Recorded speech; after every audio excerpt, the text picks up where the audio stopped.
Lions are third in the NFL in sacks. Do we owe Brad Holmes an apology?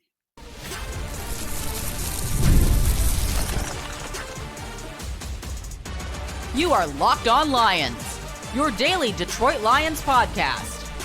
Part of the Locked On Podcast Network, your team every day. Hey, everybody, Matt Dery with you on a Friday edition of Locked On Lions right here on the Locked On Podcast Network, your team every day. Today is a Friday, October the 24th into Saturday, October the 25th. Lions players and coaches, everybody off for the week. Get ready for next weekend with a bye week this coming Sunday in a couple days. Next weekend, the Minnesota Vikings invade Ford Field. Kevin O'Connell's club will be here as the Lions will take on Minnesota. J.J. McCarthy, Carson Wentz, Justin Jefferson, in what should be a raucous environment at Ford Field. We're going to talk about Ford Field a little bit later on in the program today. Locked On Lions today brought to you by Mazda. Like our players, we sweat every detail because when you make every move count, pulling off the unexpected is only the beginning. Mazda, move and be moved. And yes, don't forget, coming up a little bit later on in the program, our Mazda moving the game forward. Shout out to our everydayers that are out there that watch the podcast on our Locked On Lions YouTube channel or listen to us on Apple or Spotify, whatever it is, wherever you find us. We appreciate all of you. Thanks to the everydayers. Like I said, we're on TikTok, Locked On Lions, Instagram, Facebook. Find us everywhere on the social medias as well.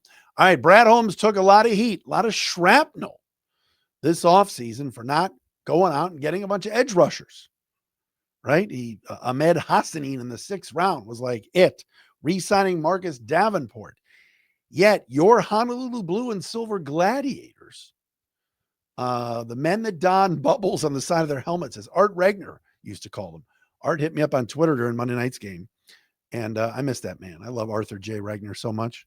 When he hosted those Locked On Lions post-game shows, and he would get all riled up on DFN back in the 90s and early 2000s. It was unbelievable radio.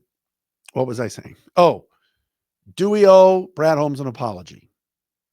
The Lions are third in the NFL in sacks with 23. And I know it's not all about sacks.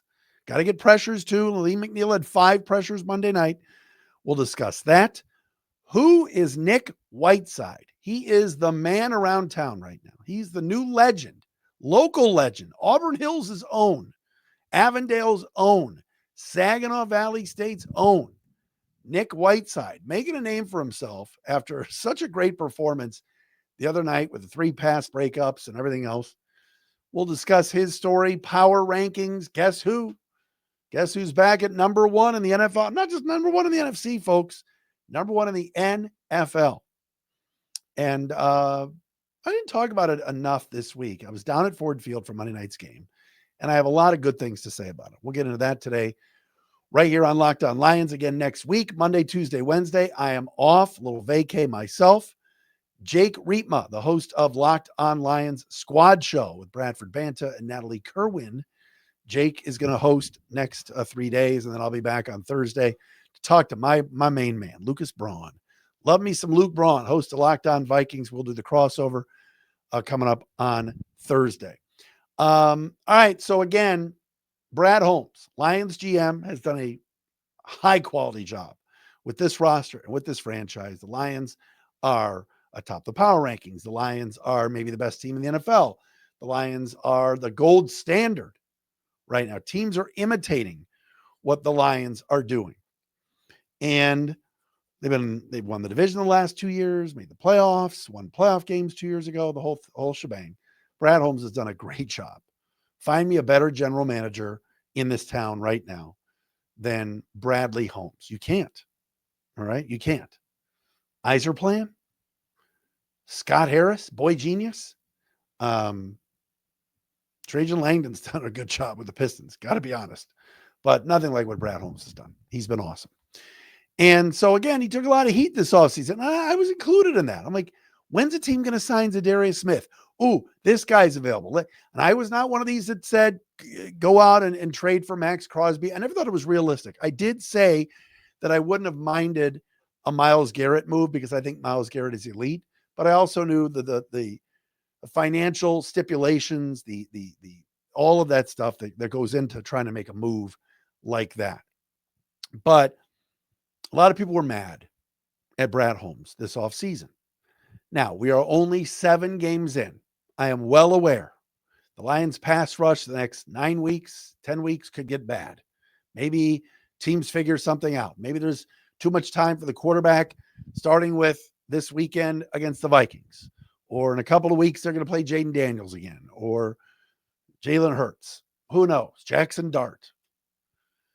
It's like, isn't the Lions schedule crazy? They play all these AFC North teams all in a row. They played the Ravens, Browns, Bengals all in a row. Coming up, they're going to get Commanders, Eagles, and Giants, then Packers and Cowboys. They're going to play 3 out of 4 weeks NFC East. Why is that? So weird. But do we owe the general manager of the Lions an apology? We're 7 weeks in. We're heading into a bye. Lions are 5-2. Should we be saying, Brad, we're sorry? Because you didn't. Because we were giving you crap about not getting an edge rusher. Why didn't he sign Zadarius Smith? Why didn't he trade for this guy? What about drafting Mike Green or whatever it was? Remember, when we did mock drafts, we went through a lot of them. We had mock draft Monday, every Monday from mid-January to April. And a lot of times it's, this guy's an edge. He's available. Shamar Stewart, let's draft him to the Lions. Mike Green, let's mock him to the Lions. There were so many of those guys. I still got my Lions bracelet here.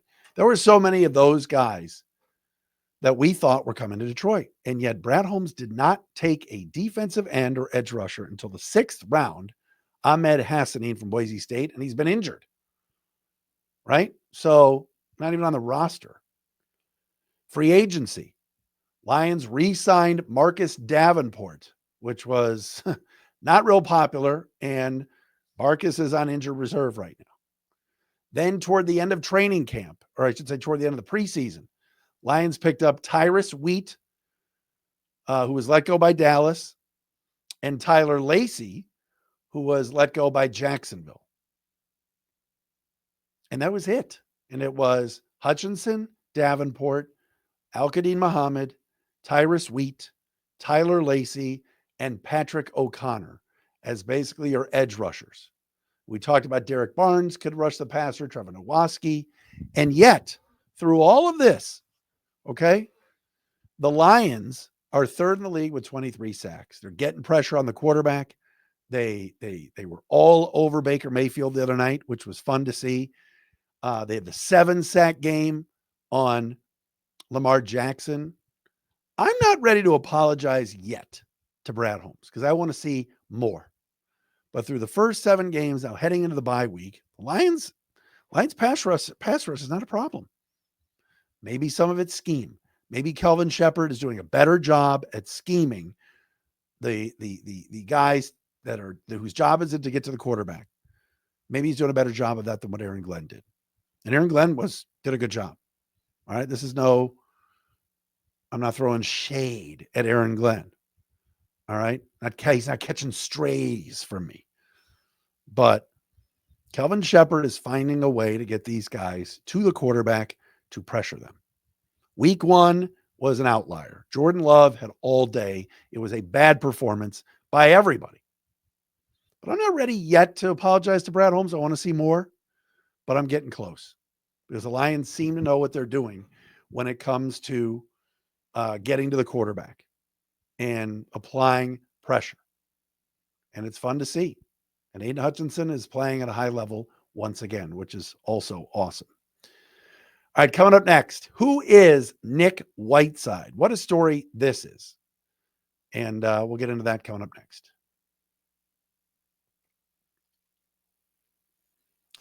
Locked On Lions for this Friday episode brought to you by FanDuel. They got an offer you do not want to miss as we got NFL games this weekend, college games, all of it. Right now, new customers can bet just $5.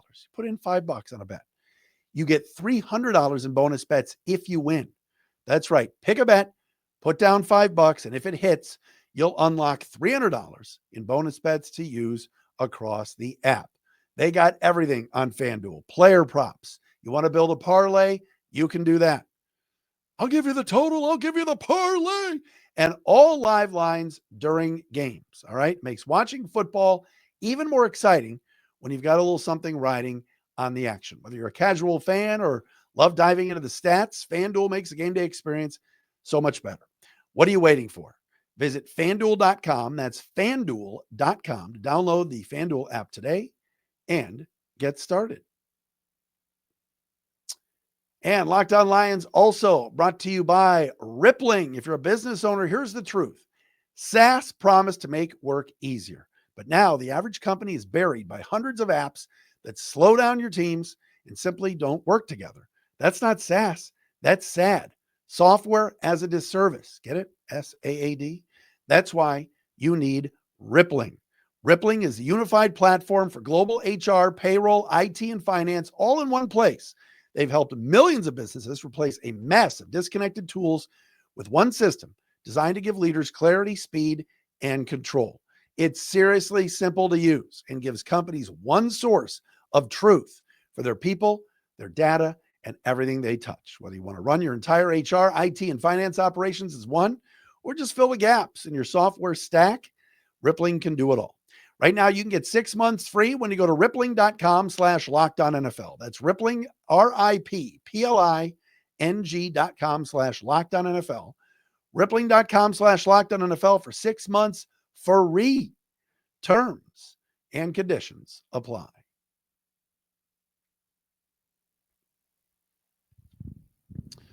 It's a Friday edition of a Locked On Lions. Hope everybody has a great weekend. Stay safe out there this weekend as well. Those of you going to East Lansing for the big Michigan State game. Ooh, doesn't get much bigger than that.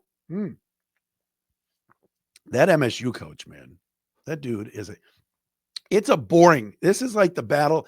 There's so many things you call this game and everything else, and Michigan should win. But you want to talk about two of the most boring coaches to listen to. Going head to head, Sharon Moore and Jonathan Smith. Oh my gosh, just like put you to sleep. But look, Bill Belichick was boring and he won 7 Super Bowls, but I'm just throwing it out there. What a story on Monday night as the Lions were playing all no-name defender, Legion of Whom, as people are calling it. You had Arthur Mollett, Thomas Harper, Eric Hallett, Amik Robertson, who we all know, okay? And the pride of Auburn Hills Avondale High School, Nick Whiteside out there wearing number 38. And for a lot of you, you're like 36, 38, Hallett, Whiteside, can't tell the difference, right? And those black uniforms with the numbers was tough to see. But here's a kid in Nick Whiteside who just last year was playing in the UFL, okay, for the St. Louis Battlehawks, coached by Anthony Becht. His son, Rocco Becht, is the quarterback at Iowa State. Anthony Becht was a longtime tight end. And Nick Whiteside couldn't make the NFL. He came out undrafted as a free agent out of Saginaw Valley State. Shout out SVSU. Great dorms up there. By the Commanders in May of 2023. Made it all the way to the final cuts and then was released, but signed to the practice squad. He played in one game in week 17 against the Niners that season. Signed to the active roster in January of 2024, but was released final cuts August 27th. Nick Whiteside did not have any other opportunities in the NFL in 2024. Then in December, as the UFL was getting ready to put their rosters together, he signed with the St. Louis Battlehawks and gave it a shot playing in the United Football League. Then end of July of this year, the Lions signed Nick Whiteside, getting him ready for training camp, and he was let go by Brad Holmes and company as part of final roster cuts. But Nick Whiteside, who was out there during the preseason, we saw him a lot. He was playing with Hallett and some of the other guys, and some of the younger dudes. He wasn't signed to the practice squad. So he didn't look all that bad. And there were some people, including Justin Rogers, who we had on the other day, on Wednesday, go back and take a listen. Justin had him as one of the last guys to make the team or even the practice squad. And he was an All-American as a D2 player, as a corner in college. GLIAC Defensive Back of the Year. All right. And again, Avondale High School, grew up a Lions fan, but not even signed to the practice squad. Didn't even make the practice squad. And he played pretty well in the preseason. So, and they kept others, as we know, on the practice squad in terms of some of the younger defensive backs, including guys like Eric Hallett. So Whiteside was at home when the Lions called him back and was brought in to the practice squad a couple of weeks ago, October 1st. And then he was put on the active roster before the game last week against Kansas City. But man, did he play great the other night. 3 pass breakups. He looked the part. And yes, he got beat on the touchdown, but he came right back on the 2-point conversion. The very next play to keep it at 14-9, stepped in front of a pass and knocked it down in the end zone. And it's a great story.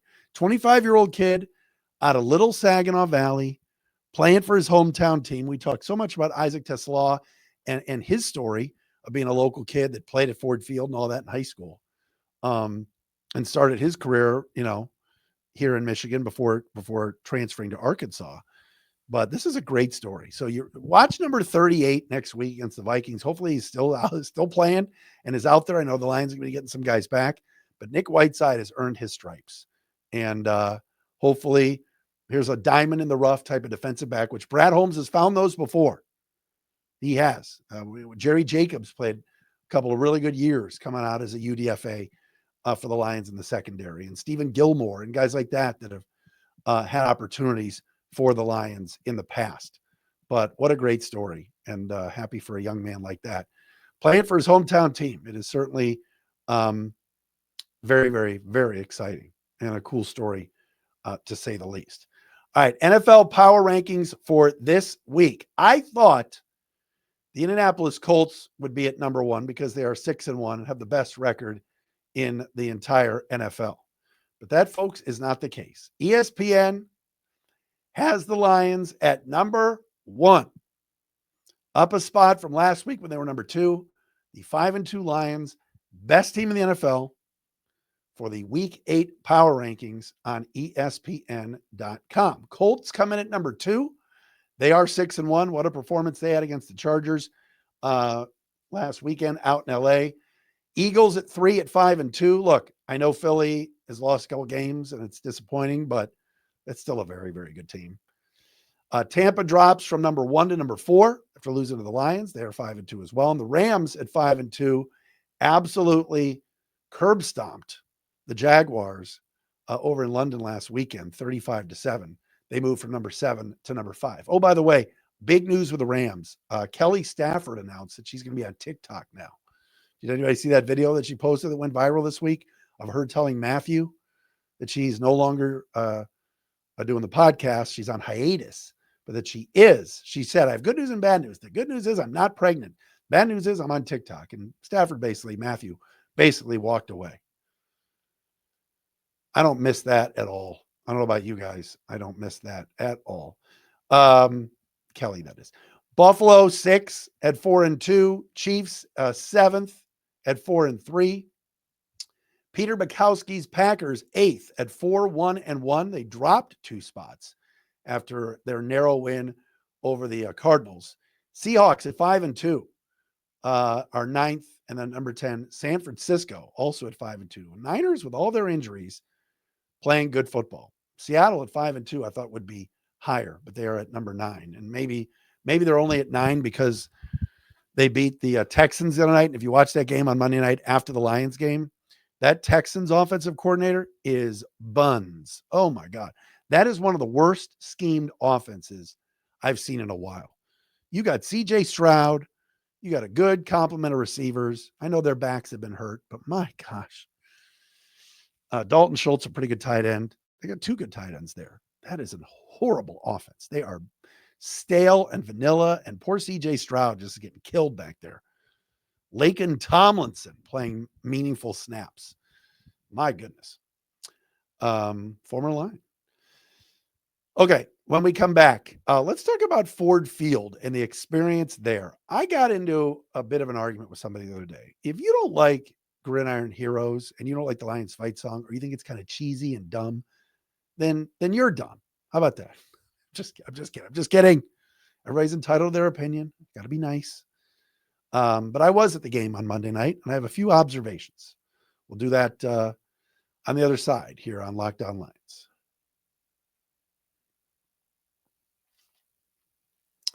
All right, Locked On Lions brought to you by Mazda's moving the game forward. For those who believe it's not just about playing the game, it's about redefining it. There are moments that do more than put points on the board. They move crowds, move culture, and keep moving the game forward.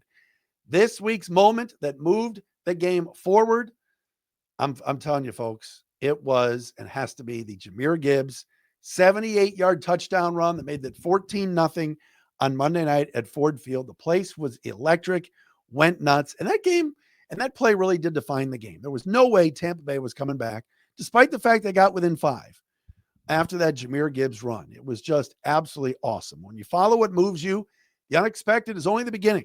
Just like there's more to every highlight, there's more to a Mazda vehicle. Jahmyr Gibbs moved the game forward. So does Mazda. Mazda, move and be moved.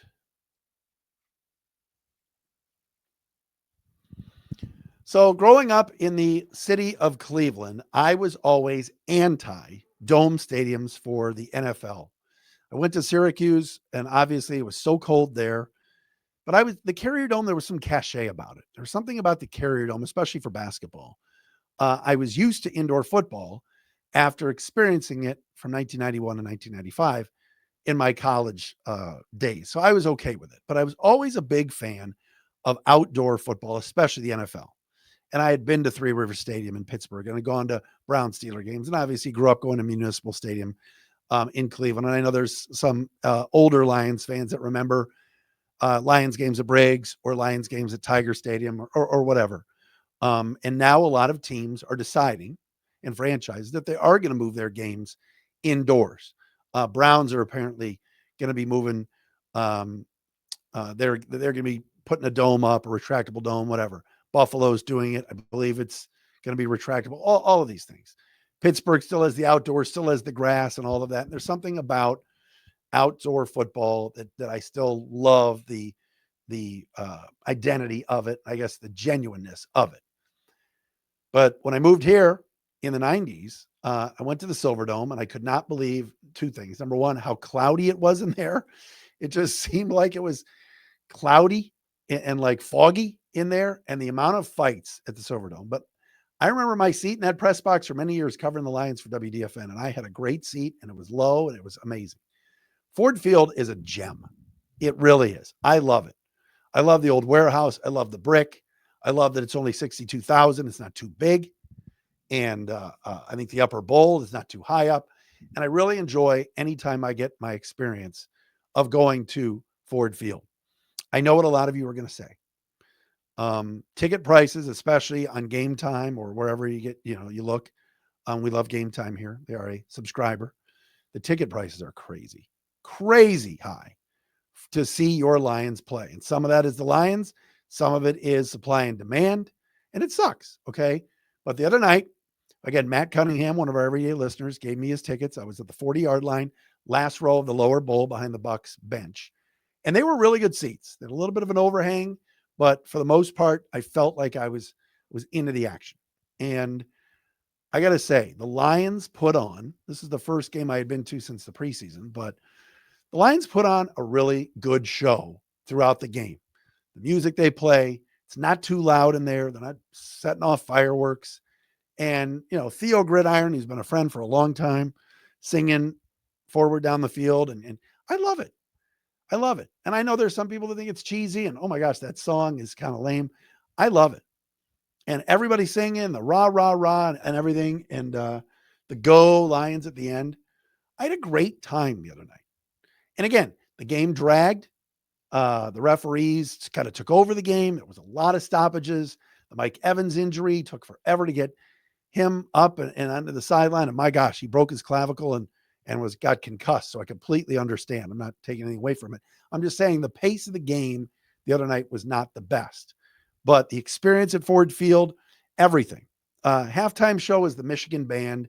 And I know I'm about to get in trouble when I say this. Though, God bless those kids. They did a nice job. The Michigan band, I've seen Ohio State band live. Oh my gosh, it's like night and day. Michigan band's fine. Okay. And they played at halftime. But like I've seen OSU's band and they're unreal. But the experience I thought was really, really good at Ford Field. And I love a lot of the new food options. I didn't get any food, but I saw a lot of the food options. I know the concourse is very small.